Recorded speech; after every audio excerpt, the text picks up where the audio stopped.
স্বাগত ডিবিসি সংবাদে। আপনাদের সাথে আছি নীলিমা জাহান। এবার জানাবো খবরের বিস্তারিত।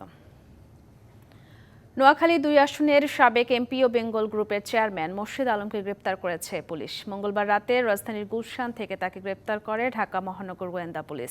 তাকে রিমান্ডের আবেদন করে বুধবার আদালতে সোপর্দ করা হবে বলে জানায় ডিবি। মোর্শেদ আলম ২০১৪ সালের ১০ম জাতীয় সংসদ নির্বাচনে বাংলাদেশ আওয়ামী লীগের প্রার্থী হিসেবে নোয়াখালী ২ আসন থেকে এমপি নির্বাচিত হন। পরে ২০১৮ ও ২০২৪ সালের জাতীয় নির্বাচনেও তিনি একই আসন থেকে নির্বাচিত হন। এ বিষয়ে আরও জানাতে সরাসরি ডিবি কার্যালয় থেকে যুক্ত হচ্ছেন সহকর্মী ইকবাল অনিক। ইকবাল, জানাবেন মোর্শেদ আলমকে গ্রেপ্তারের পর ডিবি কার্যালয় থেকে নতুন কিছু জানতে পেরেছেন কিনা? নীলিমা, আওয়ামী লীগের সাবেক সংসদ সদস্য ও বেঙ্গল গ্রুপের চেয়ারম্যান মোর্শেদ আলমকে কিন্তু 11:15টার দিকে গুলশান থেকে গ্রেপ্তার করেছে ডিবির একটি গোয়েন্দা দল। সেখানে কিন্তু তাকে কিন্তু গ্রেপ্তার করে এই গোয়েন্দা মহানগরের যে কার্যালয় আছে মিন্টু রোডে, সেখানে কিন্তু নিয়ে আসা হয়েছে। গোয়েন্দা বিভাগের যে প্রধান রয়েছেন তিনি আমাদেরকে যতটুকু জানিয়েছেন তার বিরুদ্ধে একাধিক মামলা রয়েছে, কিন্তু কোন মামলায় তাকে গ্রেপ্তার করা হয়েছে সেটি কিন্তু এখনো জানায়নি। এবং ঢাকা মহানগর পুলিশের যে মিডিয়া শাখা রয়েছে সেখান থেকেও খুদে বার্তার মাধ্যমে কিন্তু জানানো হয়েছে তাকে গ্রেপ্তার করেছে পুলিশ। এই এতটুকু পর্যন্ত আমরা এখন পর্যন্ত জানতে পেরেছি। কোন মামলায় তাকে গ্রেপ্তার দেখানো হয়েছে সেটি কিন্তু এখন পর্যন্ত জানা যায়নি। এটা কি আগামীকাল সকালে জানা যাবে এবং তাকে গ্রেপ্তার দেখিয়ে কিন্তু রিমান্ডের আবেদন করবে পুলিশ। এতটুকু পর্যন্ত আমরা জানতে পেরেছি। তিনি কিন্তু ২০১৪ সালে আওয়ামী লীগ থেকে নোয়াখালী ২ আসন থেকে এমপি নির্বাচিত হয়েছিলেন। ঠিক ২০১৮ সাল এবং ২৪ সালেও কিন্তু তিনি এই নোয়াখালী ২ আসন থেকে এমপি নির্বাচিত হয়েছেন। এবং জুলাই আগস্টের পর কিন্তু তার নামে বেশ কয়েকটি মামলা হয়েছে এবং কোন মামলায় তাকে গ্রেপ্তার দেখানো হয়েছে সেটি কিন্তু এখন পর্যন্ত জানা যায়নি। আমরা জানতে পারলে পরবর্তী সংবাদে আপনার মাধ্যমে জানাতে পারবো। আর যতটুকু যে বলছে জুলাই আগস্ট পরবর্তী সময়ে যে হত্যাকাণ্ড, জুলাই আগস্টে যে হত্যাকাণ্ডের ঘটনা ঘটেছে, এই হত্যাকাণ্ড, গুম, এই হবে যে কোনো একটি মামলায় তাকে গ্রেপ্তার দেখানো হতে পারে বলে আমরা জানতে পেরেছি। তো নীলিমা, এই ছিল ডিবি কার্যালয়ের সামন থেকে আমার কাছে মোর্শেদ আলমের সবশেষ অবস্থা। ইকবাল অনিক, আপনাকে ধন্যবাদ। শেখ হাসিনাকে ফেরানো নিয়ে ভারতের প্রধানমন্ত্রীর সাথে কথা হয়েছে, তবে তা চূড়ান্ত কিছু নয়। সম্পর্ক স্বাভাবিক করতে দুই দেশই উদ্যোগ নিচ্ছে, এমনটা জানিয়েছেন পররাষ্ট্র উপদেষ্টা তৌহিদ হোসেন। পররাষ্ট্র মন্ত্রণালয়ে সাংবাদিকদের তিনি বলেন, চীন বা ভারত যে কোনো দেশের সাথেই হতে পারে তিস্তা প্রকল্প। চীন এবং ব্যাংককে প্রধান উপদেষ্টার সফরের পর সাংবাদিকদের মুখোমুখি পররাষ্ট্র উপদেষ্টা। বিমস্টেকে ভারতের প্রধানমন্ত্রীর সাথে প্রধান উপদেষ্টার বৈঠক ছিল আলোচনার বিষয়। প্রথমবারের মতো কথা বললেন এই ইস্যুতে। তার কাছে সাংবাদিকদের প্রশ্ন ছিল, কি নিয়ে আলোচনা হলো? শেখ হাসিনাকে ফেরানোর বিষয়ে ভারতের অবস্থান কি? এটা নিয়ে চূড়ান্ত কোনো কথাবার্তা হয়নি, কাজে আমরা এটাকে এখানেই রাখি। আমরা তো তাদের কাছে চেয়েছি যে ফেরত দেওয়া হোক, তাকে বিচারের সম্মুখীন করার জন্য। আমরা দুপক্ষ মিলিয়েই তো সম্পর্ক আগাতে হবে। আমরা এটাকে চালু রেখেছি এবং আমরা আশা করবো যে আগামী দিনে সম্পর্ক আরো। বললেন, তিস্তা প্রকল্প সময় সাপেক্ষ, আলোচনা হতে পারে চীন বা ভারত যে কারোর সাথেই। অগ্রগতি সময় সাপেক্ষ ব্যাপার। ঝট করে আমরা কোনো কিছু প্রত্যাশা করছি না যে কালকেই কেউ এসে তিস্তার সমস্যার সব সমাধান করে দেবে। এ ব্যাপারে আমাদের আমরা ওপেন থাকা, যেটাকে বলে, আমরা ওপেন আছি। ভারতের সাথে সহযোগিতা সম্ভব, চীনের সাথেও সম্ভব, কোনোটাতেই কোনো বাধা নেই। আমরা দেখবো যে কোন দিকে, কোন প্রজেক্টে কোন দিক থেকে সহায়তা নিলে আমাদের জন্য সুবিধা হবে। আগামী সপ্তাহে যুক্তরাষ্ট্রের উচ্চ পর্যায়ের দুই কর্মকর্তা এবং পরে পাকিস্তানের পররাষ্ট্রমন্ত্রী ঢাকা সফরে আসছেন বলেও জানান পররাষ্ট্র উপদেষ্টা।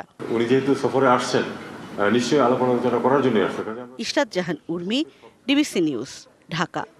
গাজায় ইসরায়েলের বর্বরতা ও গণহত্যার প্রতিবাদে সোচ্চার বাংলাদেশ। ঢাকা বিশ্ববিদ্যালয় সহ বিভিন্ন এলাকায় প্রতিবাদ সমাবেশ থেকে অবিলম্বে হামলা বন্ধের আহ্বান জানানো হয়।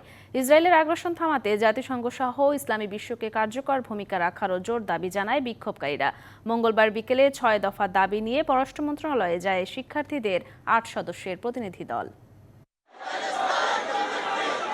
গাজায় নিরীহ ফিলিস্তিনিদের উপর হামলা, গণহত্যা চলছে। তার প্রতিবাদে মঙ্গলবারও উত্তাল ঢাকা। প্রতিবাদ সমাবেশ হয়েছে ঢাকা বিশ্ববিদ্যালয় ক্যাম্পাস সহ বিভিন্ন জায়গায়। সকাল থেকে ঢাকা বিশ্ববিদ্যালয়ের রাজু ভাস্কর্যের সামনে প্রতিবাদ সমাবেশে নামে ছাত্র, শিক্ষক, সাধারণ মানুষ। এ সময় ফিলিস্তিনের নারী, শিশুসহ নিরীহ মানুষদের উপর বর্বরতায় বিশ্ব মানবতাকে জেগে ওঠার আহ্বান জানানো হয়। মনের ঘৃণা থেকে এই প্রতিবাদ জানাই। ইসরায়েলের প্রতি ঘৃণা জানাই।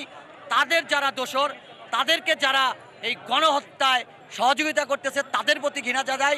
এদিকে ইসরায়েলের বর্বরতার প্রতিবাদে বিকেলে রাজু ভাস্কর্যের সামনে বিক্ষোভ করেন সাধারণ শিক্ষার্থীরা। পরে পররাষ্ট্র মন্ত্রণালয়ের দিকে যাত্রা করেন তারা। তবে পুলিশের বাধার মুখে প্রেস ক্লাব ও হাইকোর্টের সামনে নেতানিয়াহু ও ডোনাল্ড ট্রাম্পের কুশপুত্তলিকা দাহ করে শিক্ষার্থীরা। এরপর 6 দফা দাবি নিয়ে শিক্ষার্থীদের 8 সদস্যের প্রতিনিধি দল যায় পররাষ্ট্র মন্ত্রণালয়ে। ইসরায়েলের বিরুদ্ধে আমাদের রাষ্ট্রীয়ভাবে স্টেটমেন্ট দেওয়া, আমাদের যে ইসরায়েলি সরকারকে আমরা কৃতজ্ঞতা জ্ঞাপন করেছি যে এই হামলা তারা নিন্দা জানিয়েছে। এছাড়া রাজধানীর মহাখালী ওয়্যারলেস গেটে আহসান টাওয়ারের সামনে প্রতিবাদ সমাবেশ করেছেন এজি গ্রুপের কর্মকর্তা কর্মচারীরা। এ সময় অবিলম্বে গাজা ইসরায়েলি বাহিনীর নির্বিচার হত্যা বন্ধের আহ্বান জানান ডিবিসি নিউজ সহ অন্যান্য গ্রুপের কর্মীরা। Redwan Ahmed, DBC news, Dhaka. প্রতিবাদের নামে দেশে কেউ যেন মব সৃষ্টি করতে না পারে এজন্য সরকারকে কঠোর হওয়ার আহ্বান জানিয়েছেন বিএনপির স্থায়ী কমিটির সদস্য সালাহুদ্দিন আহমেদ। ইসরায়েলের বিরুদ্ধে জাতিসংঘের ভূমিকা প্রশ্নবিদ্ধ এমন অভিযোগে ইসরায়েলি পণ্য বয়কটের আহ্বান জানান তিনি। প্রতিবাদ অব্যাহত রাখার ঘোষণা দিয়ে শিগগিরই নতুন কর্মসূচি ঘোষণা করা হবে বলেও জানান বিএনপির এই নেতা। গাজা ও রাফায় ইসরায়েলের বর্বরোচিত হামলার প্রতিবাদে ছাত্রদলের কর্মসূচি। সকাল থেকে রাজু ভাস্কর্য অভিমুখে সংগঠনটির নেতাকর্মীদের মিছিল। দুপুর গড়াতেই প্রতিবাদী স্লোগান মিছিলে সরব ভাস্কর্য প্রাঙ্গণ। হাতে দেশের জাতীয় পতাকার পাশাপাশি ছিল ফিলিস্তিনের পতাকাও।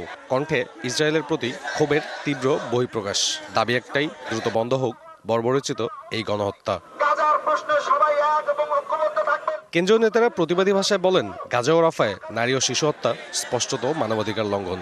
সেখানকার ঘটনায় এখানে মব করলে কঠোর হাতে দমনের সরকারের প্রতি আহ্বান জানান তারা।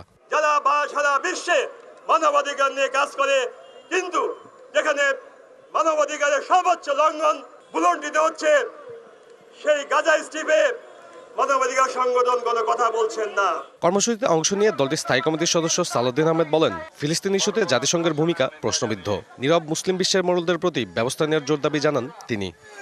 ইসরায়েলিরা কখনো জাতিসংঘের কোন রেজলিউশনের প্রতি সম্মান দেখায়নি। এই ইসরায়েলি সরকার জাতিসংঘের কোন নির্দেশনা, কোন অনুশাসন আজ পর্যন্ত মানেনি। পৃথিবীর সমস্ত মুসলিম বিশ্বের যারা মোড়ল আছেন তাদেরকে আহ্বান জানাই, এই মুহূর্ত থেকে গণ হত্যা বন্ধ করার জন্য আপনাদের পদক্ষেপ নিতে হবে। ইসরায়েলের পণ্য বর্জন করে সংশ্লিষ্ট ব্যবসায়ী প্রতিষ্ঠানে হামলা না করার আহ্বান জানান বিএনপির এই নেতা। ইসরায়েলের বিরুদ্ধে এবং ইঙ্গো মার্কিন ষড়যন্ত্রের বিরুদ্ধে যে ইসরায়েলিকে যারা মদত দিচ্ছে তাদেরকে সমস্ত মদত বন্ধ করতে হবে এবং ইসরায়েলের সমস্ত পণ্য আমরা বর্জন করব। তার মানে এই না যে আমরা কোনো ব্যবসায়িক প্রতিষ্ঠানে হামলা করব। গাজায় গণহত্যার প্রতিবাদে বিএনপি শিগগিরই সারা দেশে কর্মসূচির ঘোষণা করার কথাও জানান সালাউদ্দিন আহমেদ। সাব্বির রোজ, ডিবিসি নিউজ, ঢাকা। বাংলাদেশে $1 বিলিয়ন বিনিয়োগ সহায়তার আশ্বাস দিয়েছে বিশ্বের উদীয়মান অর্থনীতি জোট ব্রিক্সের উদ্যোগে গঠিত নিউ ডেভেলপমেন্ট ব্যাংক। বিনিয়োগ সম্মেলন নিয়ে এক ব্রিফিংয়ে একথা জানিয়েছেন বিনিয়োগ উন্নয়ন কর্তৃপক্ষ বিডা নির্বাহী চেয়ারম্যান চৌধুরী আশিক মাহমুদ। এদিকে যুক্তরাষ্ট্রের মহাকাশ গবেষণা সংস্থা নাসার সাথে সমঝোতা সই করেছে বাংলাদেশ। বাংলাদেশের তরুণ বিজ্ঞানীদের অন্য গ্রহে বসবাসের প্রচেষ্টার পথ সুগম করতে সুযোগ তৈরি করে দিয়েছে সরকার। 54তম দেশ হিসেবে যুক্তরাষ্ট্রের মহাকাশ গবেষণা সংস্থা নাসার সঙ্গে আর্টেমিসি অ্যাকর্ড সমঝোতা চুক্তি সই হয়েছে।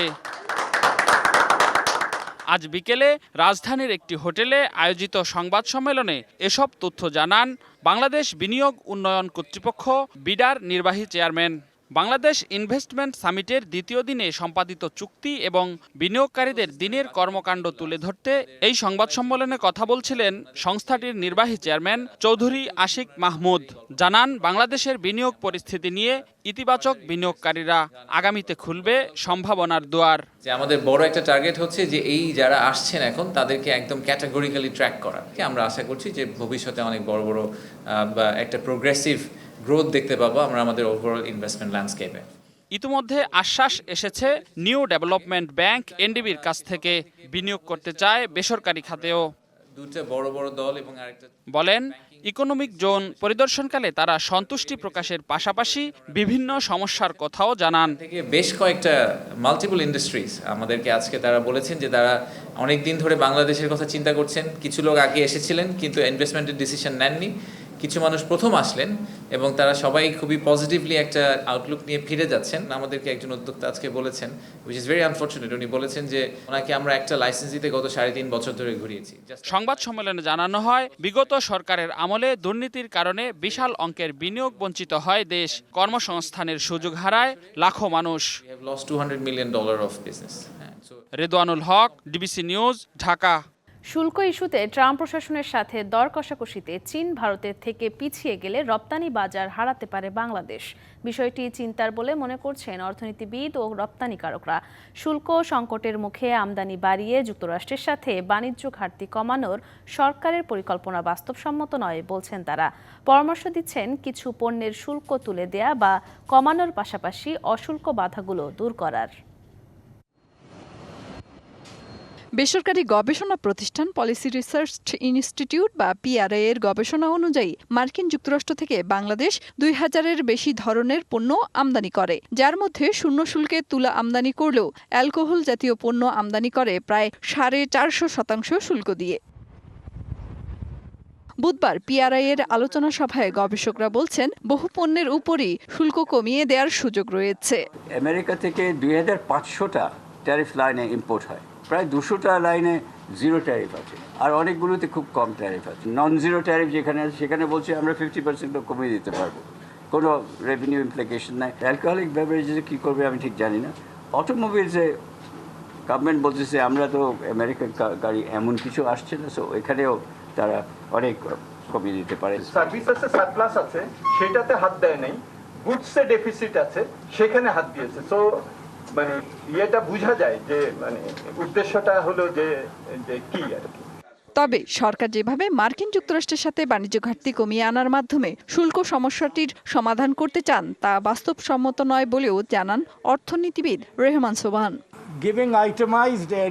চিঠিতে যেসব পণ্য আমেরিকা থেকে আমদানি বাড়ানোর জন্য বলা হয়েছে, আমি কিন্তু বুঝতে পারছি না এত তাড়াহুড়োটা কিসের, এর প্রতিক্রিয়া কি হতে পারে তা না জেনে শুনে এটা করা হচ্ছে। আমদানিকারকরা কি আমদানি করবেন তা নির্ভর করে তাদের উপর। অশুল্ক বাধাগুলো দূর করে বাণিজ্যের পরিমাণ বাড়ানোর উপর জোর দেন ব্যবসায়ী নেতারা। নন ট্যারিফ সেগুলি নিড টু বি অ্যাড্রেস। তারা এফডিআই, তারা কারাপশন নিয়ে কথা বলছে, আমার ব্যুরোক্রেসি নিয়ে, আমার সিস্টেম নিয়ে। জাস্ট ভিয়েতনামের সাথে আমি কম্পেয়ার করি, ওর যে প্রসেসিং কস্ট, ওর যে ব্যাংকিং চার্জেস, ওর যে local transport cost, everything is low than us. আমেরিকার সাথে শুল্ক নিয়ে দর কষাকষির পর অন্য বাজারগুলোতেও শুল্ক নির্ধারণের বিষয়টি নিয়ে নতুন করে চ্যালেঞ্জের মুখে পড়তে পারে বাংলাদেশ, এমনটাই শঙ্কা করছেন গবেষকরা। মেহের মনি, ডিবিসি নিউজ, ঢাকা। ডিবিসি সংবাদে এই ছিল এখনকার মতো। ডিবিসি নিউজের সংবাদগুলো পড়তে ভিজিট করুন dbcnews.tv আর ভিজিট করুন ডিবিসির ফেসবুক পেজ এবং ইউটিউব চ্যানেল। ডিবিসির সঙ্গেই থাকুন।